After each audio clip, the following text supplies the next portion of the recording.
Welcome to Adding Years, your roadmap to longevity, a playbook for living healthier and longer.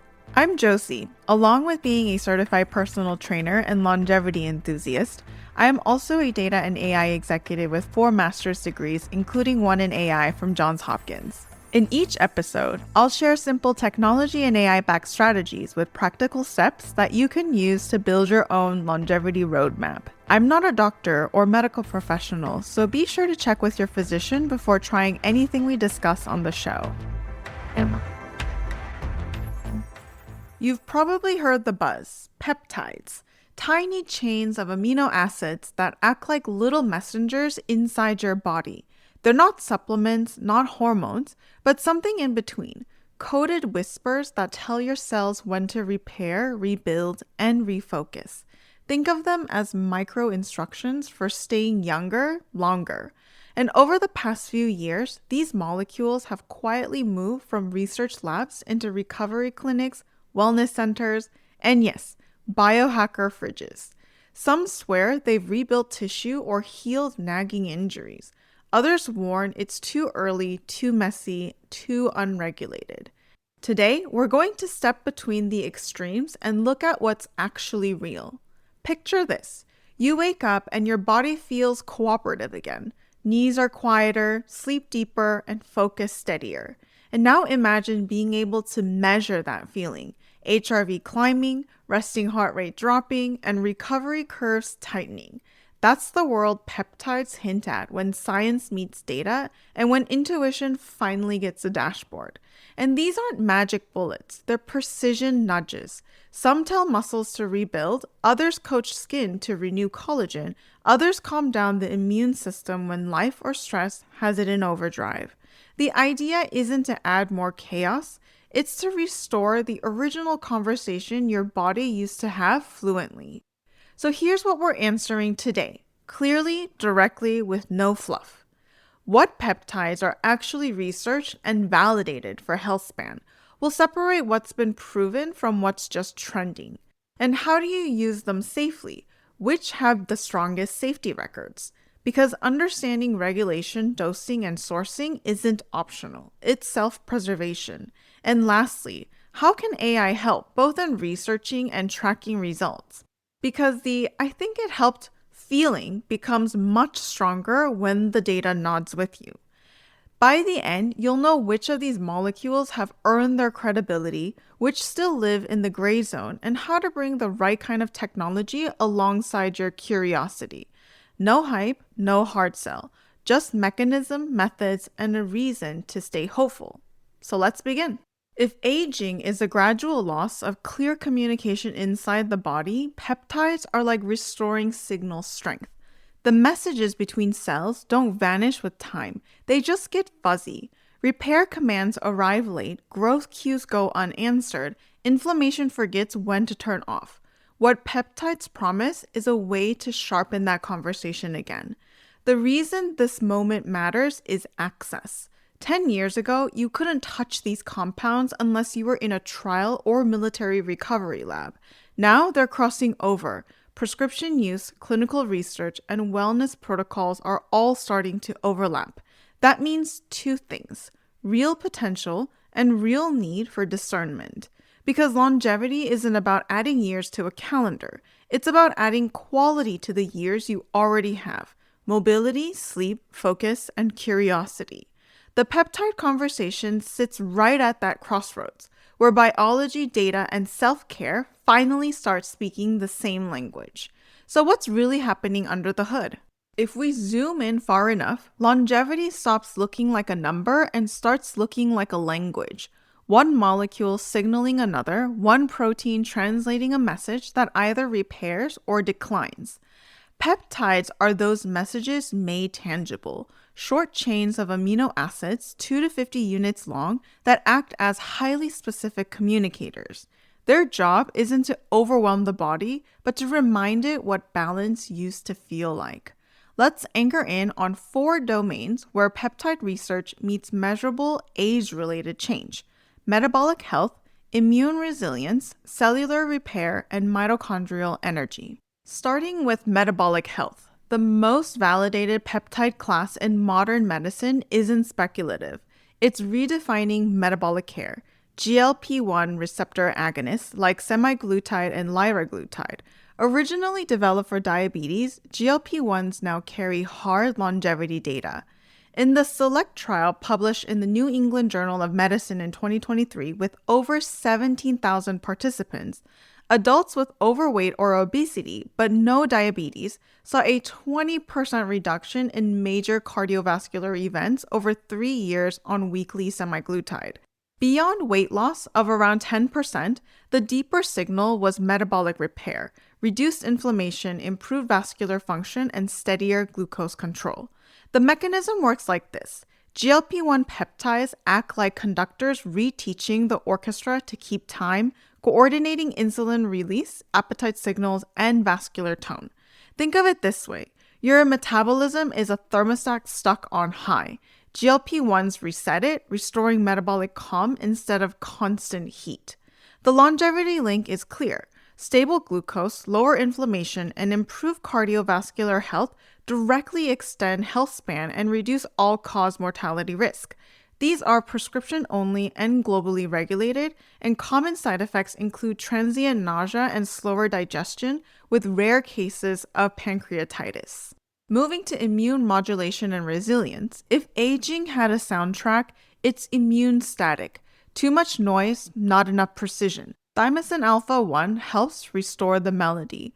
Derived from thymic proteins, thymosin alpha-1 retrains T cells and strengthens interferon signaling, the body's early warning network. Phase 3 trials in over 1,000 sepsis patients showed fewer infections and lower complications. Smaller studies in viral illness and vaccine response found improved immune balance. So here's the simple version. Your immune system is a security team that's gotten lazy and paranoid with age. Thymosin alpha-1 re-educates them to be vigilant but calm. The longevity connection matters here because of immunosenescence, the slow decline of immune coordination, as it is one of the key biological hallmarks of aging. By improving immune precision, thymosin alpha-1 could delay frailty, infection vulnerability, and chronic inflammation, what researchers are calling inflammaging. It has decades of clinical use in Europe and Asia with minimal side effects, though it remains investigational in the United States.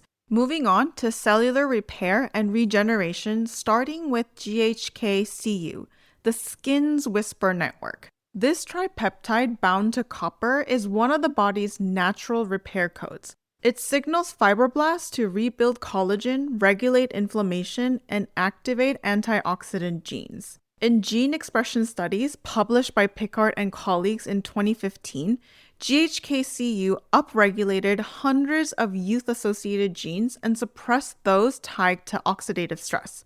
Topically, it improves skin elasticity, wound healing, and barrier strength.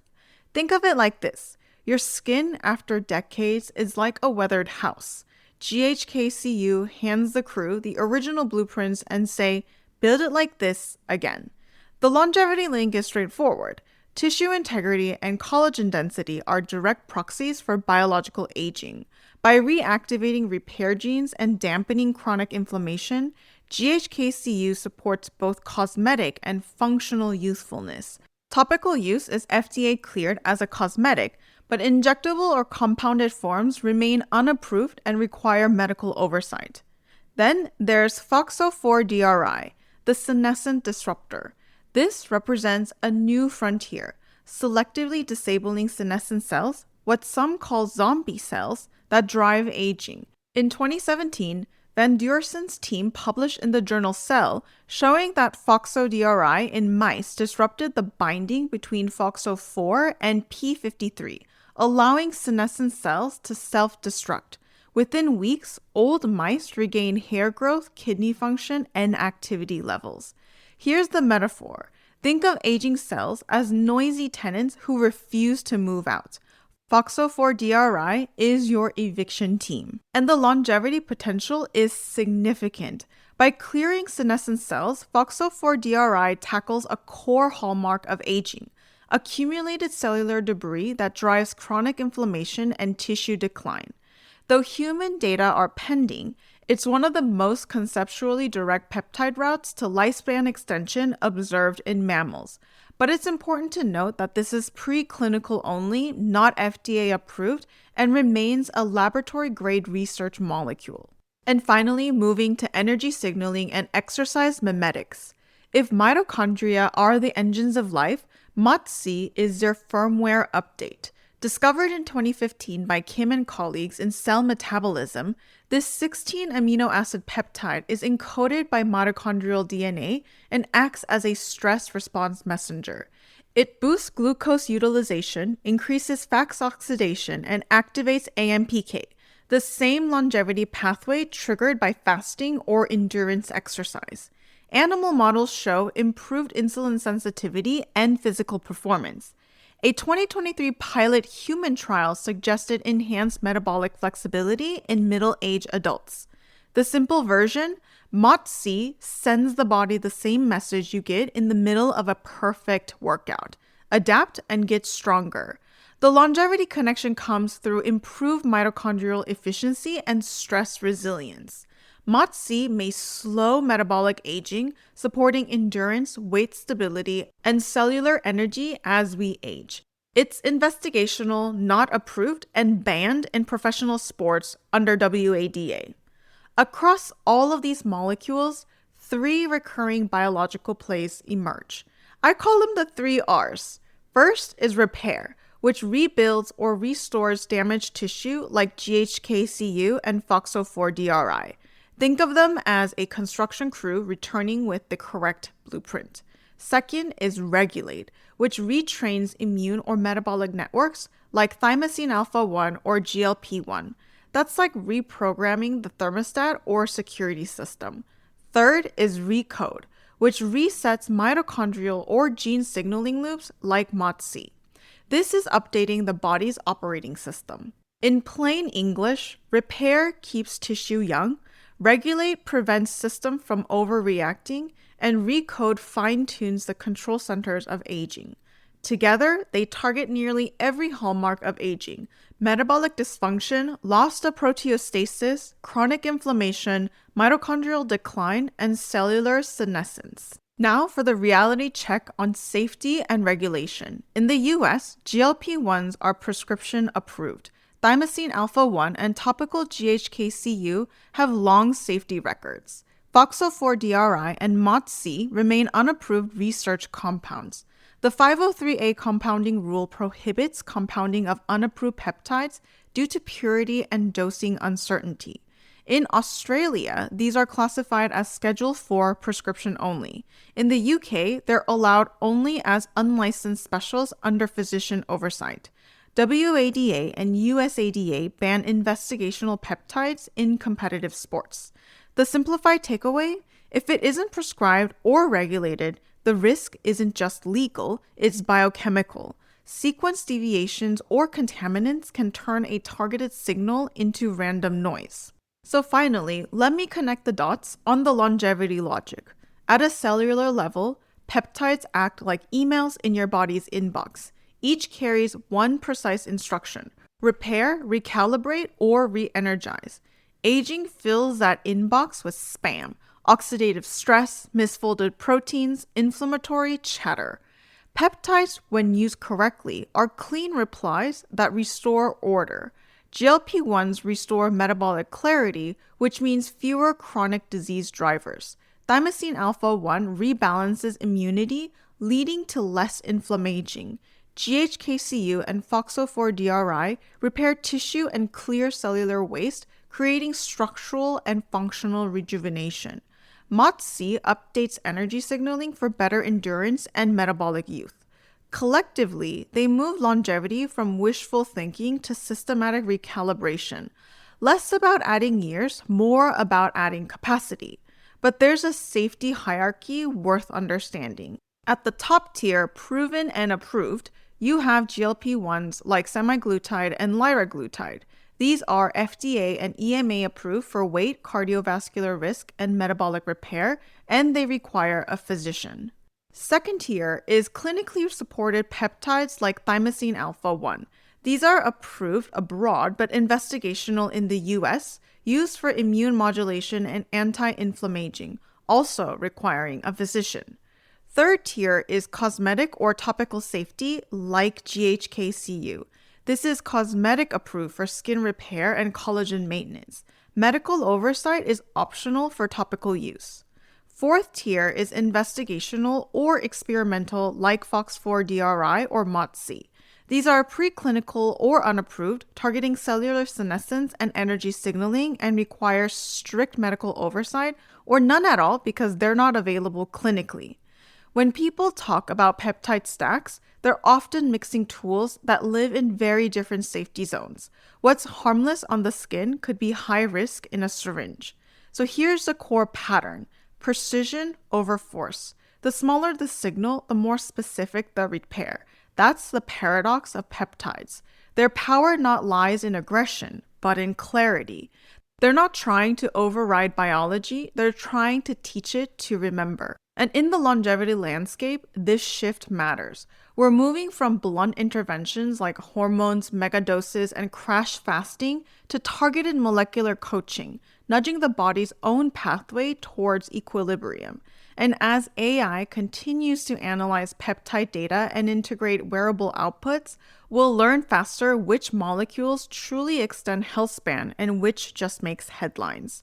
The future of peptides isn't mystery, it's measurement. That's where longevity becomes less of an experiment and more of a feedback loop, one precise signal at a time.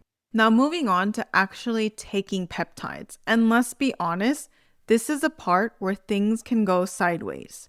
You read about peptides, see the before and after photos, scroll through forums full of people ordering powders from who knows where, and suddenly everyone's a molecular biologist with a syringe. Here's the reality check. Peptides are real medicine when done right and a real risk when done wrong.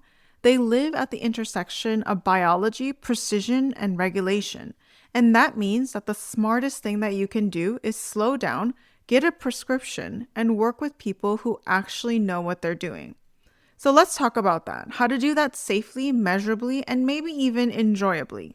First, start with context, not just curiosity. If you're even thinking about peptides, it means something in your body is whispering, I want to recover faster, feel sharper, age slower. Great instinct, but let's first set the ground rules. Before touching a single vial, ask yourself 3 simple questions. What's my goal? Is it energy, recovery, skin, metabolic health? What's my current baseline? Do I have recent labs, wearable data, and even a decent sleep average? And who's my clinician? If the answer is someone on Reddit, hit pause. And this isn't gatekeeping, it's risk management. Peptides are powerful, but they're also very precise. They only behave predictably when prescribed, dosed, and tracked under medical supervision. And always think, prescription first. Always. The safest path runs through a licensed physician and a state or FDA-regulated pharmacy. That's it. No gray market, no research-only loopholes. If your doctor prescribes a peptide and it's filled by a regulated compounding pharmacy that meets FDA 503A or 503B standards, you're fine. That is the gold standard. Those pharmacies must follow good manufacturing practices, provide certificates of analysis, and pass state inspections. And why does that matter? Because compounds are often fragile. A change in pH, temperature, or purity can mean the difference between supporting tissue repair and causing inflammation or infection. You don't want that gamble. You want traceability where your clinician can call the pharmacy, confirm the lot, and know exactly what went into the vial. And make sure you're avoiding the shadows. Here's where the story gets real. Earlier this year, ProPublica reported on an anti-aging event where attendees were injected with unapproved research peptides by a doctor who wasn't licensed in that state. Several people ended up hospitalized. The compounds, not FDA approved, not sterile, not regulated. That single incident captures why safety is non-negotiable. When you're dealing with biologically active molecules, purity isn't a luxury, it's life support. So if you ever see a site selling peptides with phrases like for research use only, not for human consumption, or bioidentical grade, remember, these disclaimers exist for a reason. They protect the seller, not you. And before any peptide, make sure your foundation is solid. Here's my checklist before introducing anything new. Sleep. I'm getting 7 to 8 hours a night, consistent bedtime. I'm hydrated, 1 ounce of water for 2 pounds of body weight, give or take. I'm training with at least 2 recovery days per week, and I'm also intaking enough protein to support repair, usually 1.2 to 1.6 grams per kilogram. And I'm also making sure that I'm tracking my HRV, my resting heart rate, and even a simple energy score out of 10. And why do I do that? Because no peptide overrides a messy lifestyle. They amplify whatever's already happening. If you're underslept and over-caffeinated, you'll just get more efficient at burning yourself out. So stabilize first, then consider adding. And when you and your clinician decide to introduce a peptide, the process should look organized, almost boring. And that's a good thing. Here's the Smart Start framework. Begin with the baseline. Do labs like glucose, CRP, hormone panel, and collect 2 or 4 weeks of wearable data. Then comes education.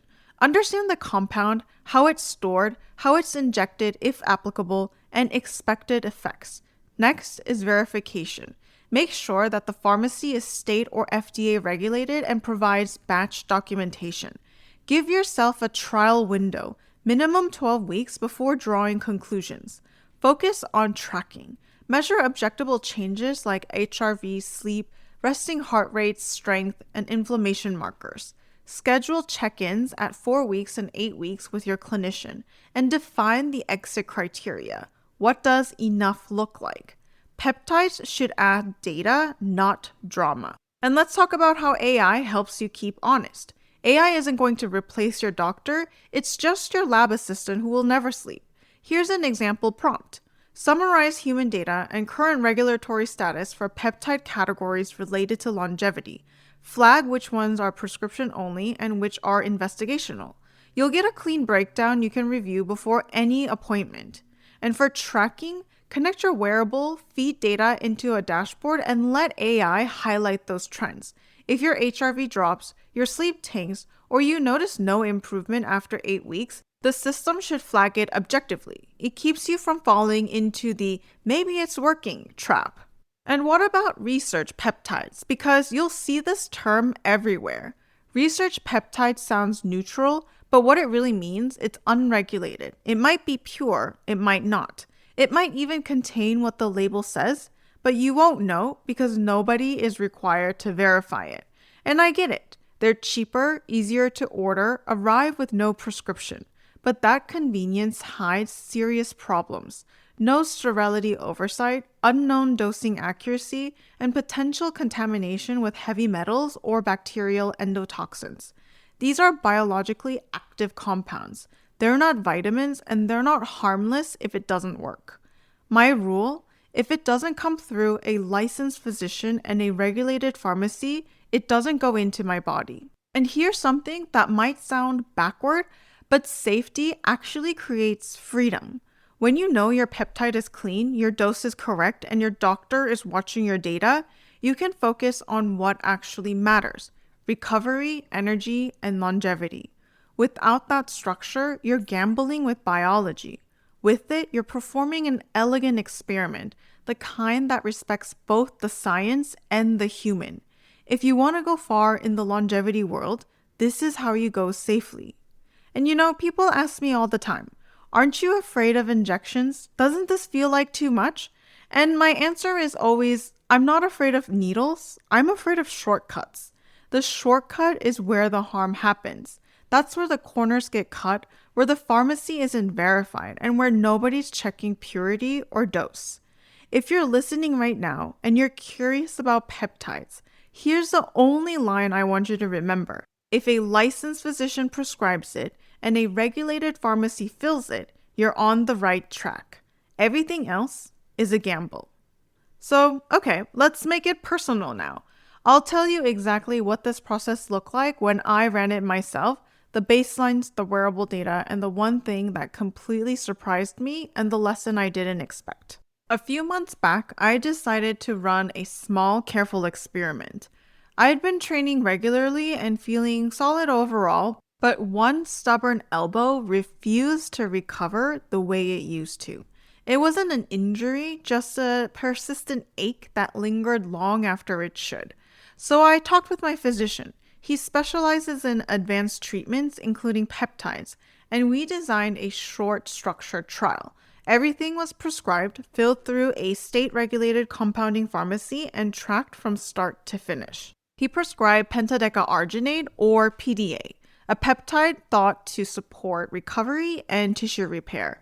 PDA is essentially a stabilized derivative of BPC 157, the well-known body protection compound. Both BPC 157 and TB 500 are investigational and not FDA approved for human use. One thing to note is that the FDA has taken steps to restrict or ban the compounding of unapproved peptides like BPC 157 and TB 500. PDA isn't FDA approved as well, but I was able to obtain the specific compound variation because my physician used a regulated compounding pharmacy that was legally compliant at the time of my trial. The key takeaway here is that the regulatory status of these compounds are highly dynamic and contentious, meaning access can change quickly based on FDA actions. So back to my goal. My goal was simple: speed up recovery and quiet that sore elbow. And the timeline that I gave myself was 8 weeks. Before starting, we did it by the book. We ran baseline labs, blood pressure, glucose, inflammation markers, and my baseline of wearable data tracking HRV, resting heart rate, and recovery trends. I also made sure that I made my habits consistent with the same training load, nutrition, and sleep schedule. The injections were small and spaced several days apart. Nothing flashy, just steady observation. My doctor reminded me this is data gathering, not magic. And the first 2 weeks were uneventful, which in peptide land I guess is a win. No flushing, no irritation, no surprises. But by week 2, my blood pressure crept upward. It was still normal, but just higher than my usual baseline. And honestly, I was fine. I usually live on the edge of lightheaded, very low blood pressure, so the extra stability was welcomed here. Then came sleep. About week 3, I started waking up around 2 or 3 a.m., not anxious, but just restless. And my tracker showed a drop in deep sleep percentage. My doctor suggested moving the injections earlier and adjusting magnesium.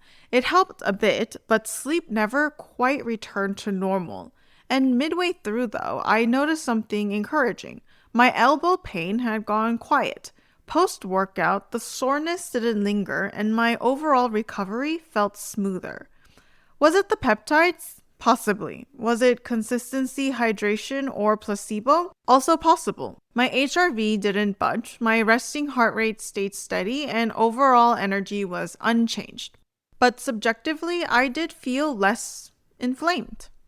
And in my notes, I wrote, elbow pain nearly gone, recovery subjectively improved around 20%. No measurable data shift, unknown cause. Again, progress, but not proof. But by week 7, my sleep was a little rough. Not terrible, but shallow enough to notice. And that became the deciding factor. If something promises recovery but interferes with rest, it cancels itself out. And to me, sleep is the ultimate longevity variable. So at 8 weeks, I stopped. No tapering, and I didn't have any issues.